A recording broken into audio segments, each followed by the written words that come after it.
हमें पता होना चाहिए कि हमारा गुरु और हमारा गुरु भाई, इसमें भेद क्या है। अच्छी तरह समझ लो इस बात को। हमारा गुरु वो है जिससे हमने नाम दीक्षा ली है, जिसने हमें नियक्षर का भेद समझाया है, और हमारा गुरु भाई वो है जो हमारे गुरु का ही शिष्य है। तो गुरु भाई जितने भी हैं ये सब समान हैं, एक समान है, इसमें कोई बड़ा छोटा नहीं है।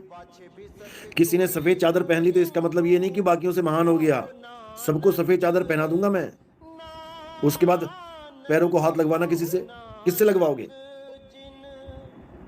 अगर तुम सोचते हो कि सफेद चादर ओढ़ के तुम बड़े हो गए बाकियों से, तो ये तुम्हारी गलत फहमी में, तुम अभी गलत फहमी में हो।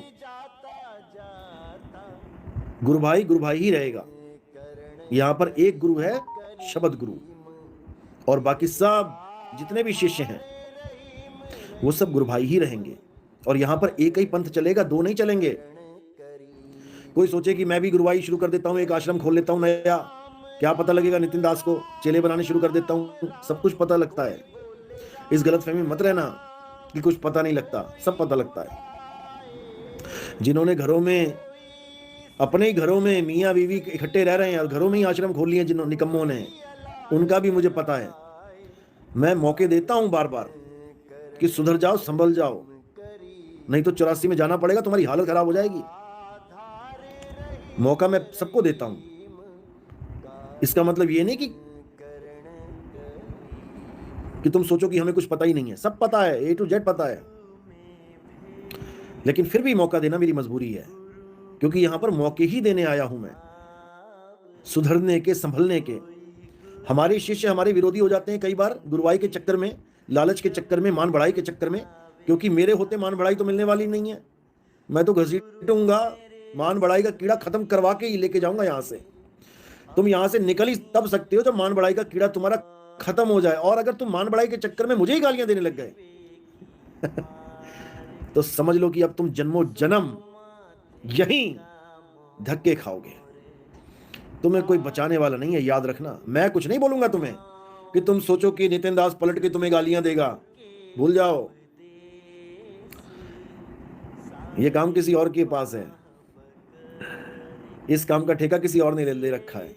मैंने नहीं ले रखा। मैंने तो माफ करने का ठेका ले रखा है। तुम गलतियां करो, मैं माफ करूंगा, लेकिन सजा तुम्हें जरूर बता दूंगा कि क्या मिलने वाली है। अब आगे तुम्हारी मर्जी है।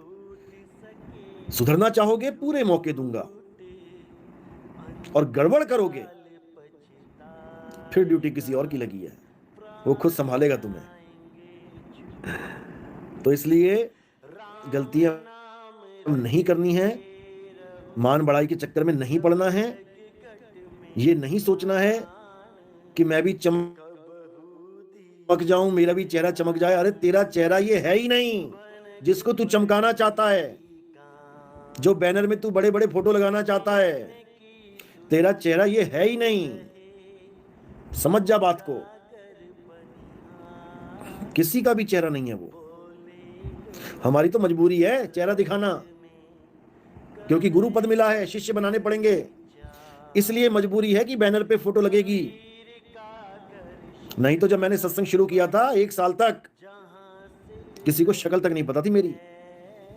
और ये तो परमात्मा ने लीला ऐसी कर दी, मजबूरी ऐसी आ गई कि शक्ल दिखानी पड़ी। नहीं तो यकीन जानना पूरी दुनिया को मुक्त करवा के भी शक्ल ना दिखाता, क्योंकि ये भी मेरी शक्ल नहीं है। जो तुम सोच रहे हो कि ये नितिन दास की शक्ल है, ये नितिन दास की शक्ल नहीं है। समझ जाओगे तो अच्छी बात है, नहीं समझोगे तो तुम्हारी किस्मत खोटी है। याद रखो, इस जन्म में ये शक्ल मुझे दी गई है, धारण की है मैंने। ये निकल जाएंगे आगे। तो जब ये मेरी शक्ल नहीं है तो वो शक्ल तुम्हारी कैसे हो सकती है? और तुम उस शक्ल को कितना हाईलाइट करना चाहते हो पता लग जाता है देख के। जो तुम लोग बैनर बनाते हो कि नितिन दास जी का सत्संग हमारे यहाँ हो रहा है और तुम अपनी फोटोएं लगा देते हो, उसमें पता लग जाता है सब कुछ। समझ लो अच्छी बात। ये बार बार बताने वाला नहीं मिलेगा कोई। ऐसा नहीं है कि तुम्हारी शक्लें मुझे अच्छी नहीं लगती। हमारे शिष्यों की बहुत प्यारी प्यारी शक्लें हैं, लेकिन वही शक्ल अगर उसके पतन का कारण बन जाए तो उससे बदसूरत शक्ल कोई नहीं है। वो कांटा है मछली फंसाने के लिए। ये 2 आंख, नाक, मुंह, चेहरा, ये कांटा है मछली फंसाने के लिए। और अगर मछली इस शक्ल के चक्कर में फंस गई तो कोई फायदा नहीं हमारे पास आके नाम दीक्षा लेने का। जहां थे वहीं ठीक थे भाई, यहां क्यों आ गए फिर? अभी भी चेहरा नहीं छूट रहा है, अभी भी नाम बढ़ाई, मान बढ़ाई नहीं छूट रही है, तो क्या झक मारने आए हो यहां पे? वहीं ठीक थे जहां थे। अगर यहां आए हो तो कुछ सीख के जाओ, कुछ लेके जाओ यहां से। तुम ऐसे गुरु की शरण में आए हो जो अपनी शक्ल नहीं दिखाता सारी उम्र किसी को भी, और भरपूर ज्ञान देके सबका पेट भर देता, सबकी भूख खत्म कर देता, और पता भी नहीं लगता ये खिला कौन गया। लेकिन ये मजबूरी ऐसी बन गई, परमात्मा की मौज ऐसी थी कि सबके सामने आना ही पड़ा। और वो क्या मजबूरी बनी है वो आपको पता है। विरोधी आश्रम पे जिन्होंने पॉलिटिक्स खेल दी, अब पॉलिटिक्स खेली थी इन्होंने, राजनीति खेली थी मुझे बर्बाद करने के लिए, मुझे बदनाम करने के लिए, और परमात्मा ने उनकी राजनीति उन्हीं के ऊपर दाग दी। जो बेचारे लोग जुड़े हुए थे आश्रम से, 10 साल मैंने बड़ी मुश्किल से जितने लोग जोड़े थे वो भी आश्रम को छोड़ के चले गए। क्या मिल गया इन लोगों को? राजनीति करके, चौधरी बन के, गलत इंफॉर्मेशन आश्रम में पहुंचा के। जबकि अभी मैं करूंगा इसके ऊपर सत्संग, अभी तो मैं जस्ट वेट कर रहा हूं, देख रहा हूं कि किसके क्या भाव हैं। हमारे साथ अगर कोई आदमी जुड़ता है, हमारे विरोधियों के द्वारा जो वायरल वीडियोस हैं, मैं तो चाहता हूं कि सब देखें।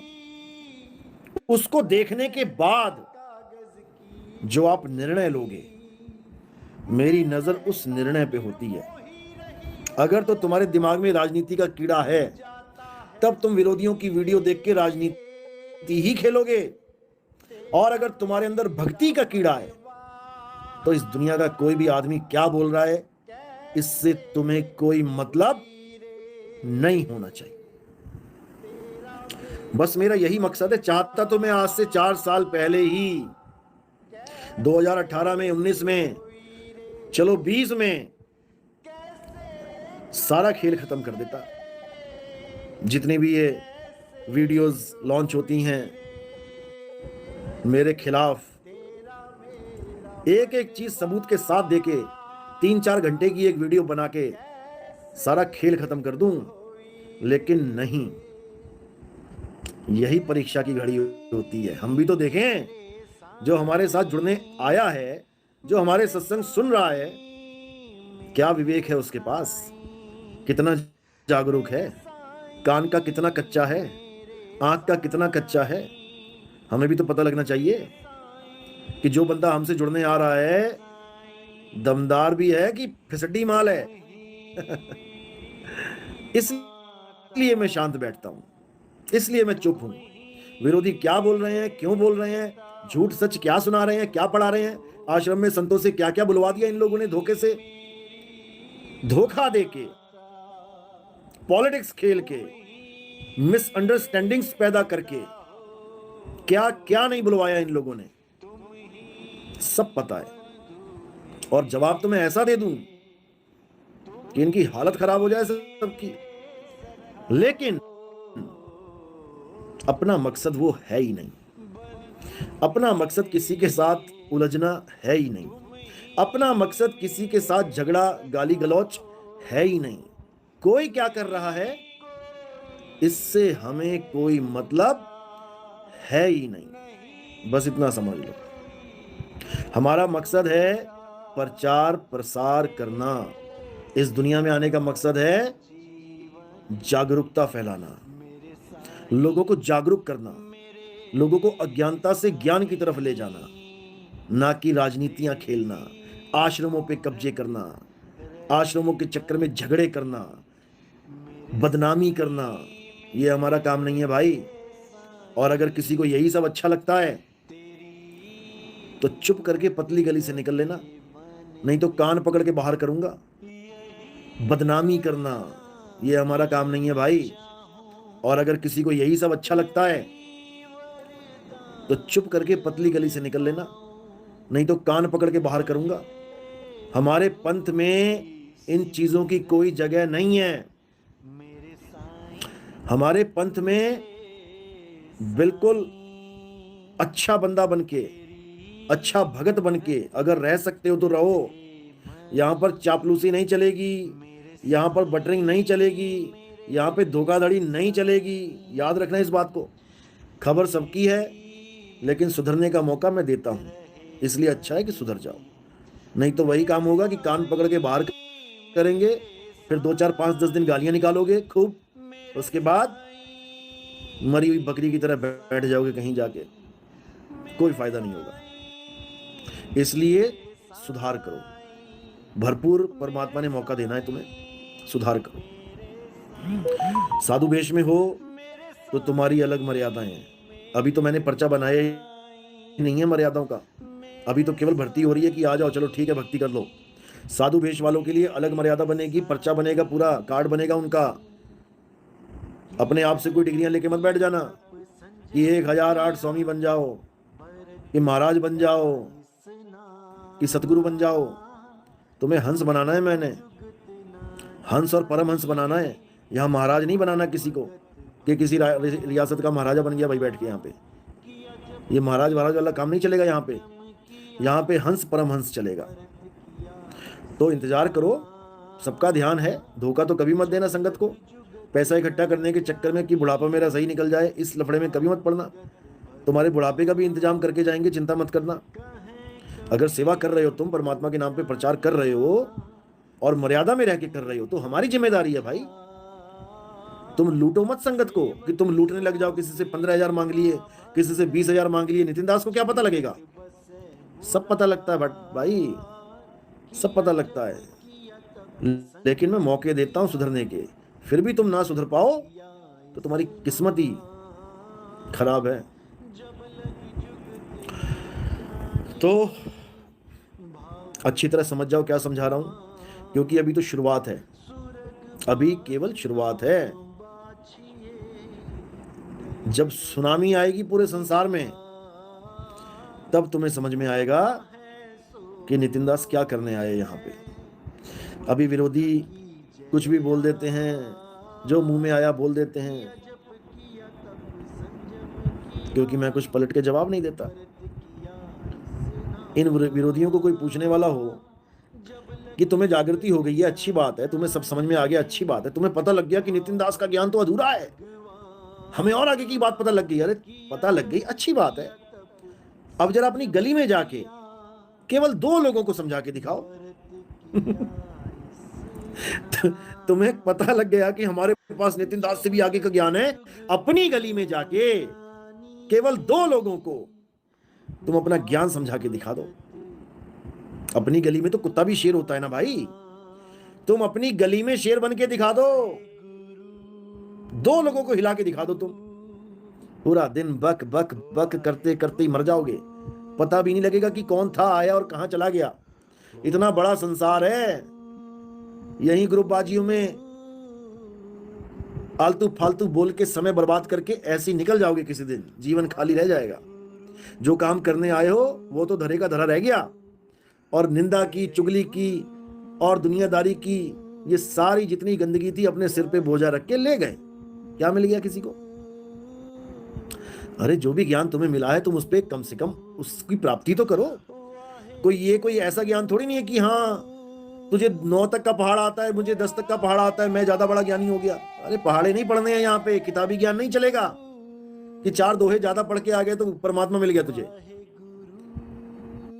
उसकी प्राप्ति करनी है, एकाग्र करना है सूरत को, भक्ति करनी है, बोलना नहीं है, भौंकना नहीं है कि भौंक भौंक के परमात्मा मिल जाएगा। अनुभव करना है, अनुभव के बिना सब झूठा है। कथनी कथ के परमात्मा नहीं मिलता। कथनी तो केवल समझाने के लिए कि हाँ भाई हमने कोई चीज बोल के समझा दी, लेकिन उसकी प्राप्ति केवल अनुभव ज्ञान से होती है। और अनुभव ज्ञान के नाम पे तुम बहुत बड़े जीरो हो। इसलिए परमात्मा ने मौका दिया है। अभी सांसें हैं, पता नहीं कब सांसें खत्म हो जाएंगी।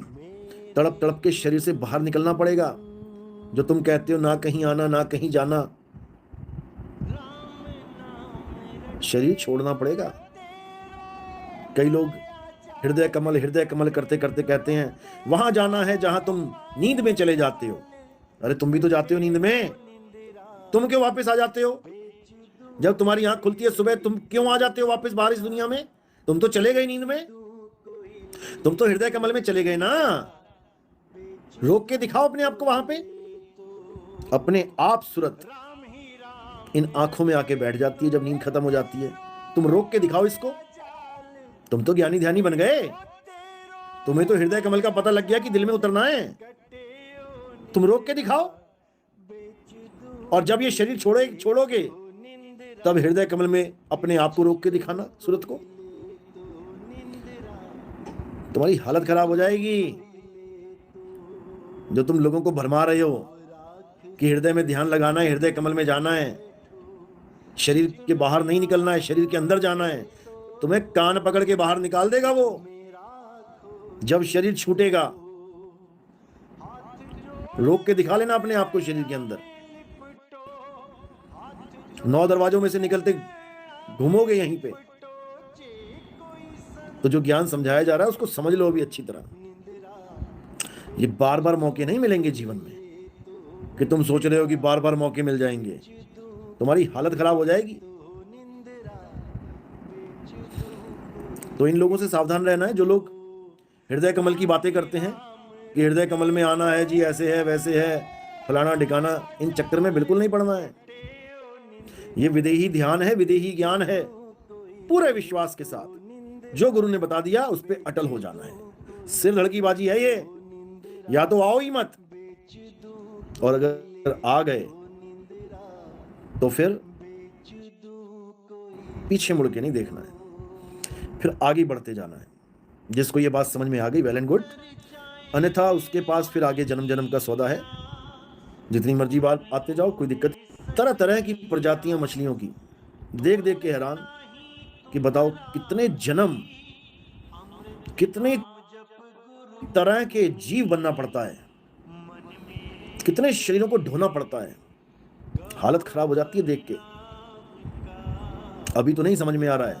क्यों? सुबह उठ के एंड्रॉयड मोबाइल मिला हुआ है, तनातन लगा दिया मोबाइल, चैटिंग फैटिंग चल रही है, कोई लेना नहीं देना नहीं, भूख लगी उठाया खा लिया, घूमने जाना है मारी किक घुमाए। अभी तो कुछ नहीं समझ में आ रहा है। मौज लगी पड़ी है। क्यों? केवल इसलिए क्योंकि शरीर इंसानी मिल गया है, केवल इसलिए। और ये इंसानी शरीर अच्छी तरह काम कर रहा है इसलिए मौज लगी है। उनसे पूछो जिनका शरीर लकवाग्रस्त हो गया है, एक हिस्सा डेड हो गया, उनसे पूछो मजा आ रहा है जीने में? इंसानी चोला उन्हें भी मिला है ना, है तो वो इंसान। उनसे पूछो क्या मजा आ रहा है जीने में, बताएंगे तुम्हें रो रो के। इंसानी चोले में आधा शरीर डेड हो गया तो रोना निकल जा रहा है। सोचो पूरा शरीर ही चेंज कर दिया तुम्हारा, 184 में ठोक दिया ले जाके, नानी याद आ जाएगी, निंदा चुगली भूल जाओगे, हालत खराब हो जाएगी। अभी तो आजादी मिली हुई है, किसी के बारे में भी कुछ भी बोल देते हो मुंह उठा के। ये तो नितिन दास है, नहीं तो तुमने जो जो बोल दिया ये तुमने सबूत छोड़ रखा है इंटरनेट पे। तुम्हारी तो वो दुर्गति हो जाएगी अगर कोई तुम्हें ऐसा मिल गया उल्टा लटकाने वाला। 2 मिनट लगाएगा वो तुम्हें ठीक करने में। लेकिन नितिन दास की तरफ से तुम बिल्कुल फ्री हो। जितनी मर्जी गालियां देते रहो, जितना मर्जी उल्टा पुल्टा बोलते रहो, तुम बिल्कुल फ्री हो। मेरी तरफ से ना तो कभी कोई कमेंट आए हैं तुम्हारे लिए, ना ही कभी आएंगे। तो जो मैंने समझाया अच्छी तरह समझ लो। प्रचार करो, प्रचार में कोई दिक्कत नहीं है। सफेद कपड़े पहन के करने हैं, सफेद कपड़े पहन के करो। पैंट कमीज में करना है, पैंट कमीज में करो। प्रचार के लिए मैंने कभी मना नहीं किया और ना ही करूंगा, क्योंकि जोत से जोत जगानी है। ज्ञान से ज्ञान बढ़ेगा आगे। आप एक को बताओगे, एक दो को बताएगा, दो पांच को बताएंगे, पांच 10 को बताएंगे। जागृति तो ऐसी होगी। लेकिन ये तुम्हारा माल नहीं है जो तुम अपना सोच के, अपना बना के तुम बेचो इसको। ये ज्ञान तुम्हारा ज्ञान नहीं है कि तुम सोचो इस ज्ञान को मैंने 4 लोगों के सामने रख दिया, सुना दिया और मैं महान हो गया, अब मुझे माला पहनाओ, अब चरणामत भी मेरा ही ले लो, अब मेरे सिर पे फूल ही रख दो। अगर ये भाव है तुम्हारे मन में तो भैया घर ही बैठो, मत करो कुछ भी। घर बैठो आराम से। और अगर मैंने कोई ऐसी वीडियो, ऐसी कोई फोटो देख ली किसी की, तो उसको मैं ही घर बैठा दूंगा। याद रखो इस बात को। तुम सब गुरु भाई हो, चाहे चोला पहन लिया चाहे नहीं पहना, चाहे पैंट में हो चाहे धोती में हो, तुम सब गुरु भाई हो। अगर तुम सोच रहे हो कि किसी गुरु भाई से मैं पैर छुआ लूं, तो सबके सामने तुमसे पैर छुआऊंगा मैं सबके। याद रखना इस बात को। अहंकार तो मैं ऐसा खत्म करके जाऊंगा यहां से कि समझ लेना मेरा काम ही यही है। माया तजनी सहज है, मान तजा नहीं जाए। मान मुनि मुनिवर गले, मान सबन को खाए। और मैं नहीं चाहता कि मेरे चेले को कोई मान खा जाए आके। मान का तो ऐसा गला घुटूंगा कि मान भी भागे भागता फिरेगा आगे आगे। याद रखना, मान बढ़ाई तो बिल्कुल खत्म करके जाऊंगा यहां से मैं। भक्ति पद देके जाएंगे, भगत बनाएंगे आपको। भगत बनोगे तभी मुक्त होवोगे। मान बढ़ाई में फंसोगे, बार बार धक्के खाने आओगे यहां पे। अच्छी तरह समझ लो, बार बार समझा रहा हूं मैं।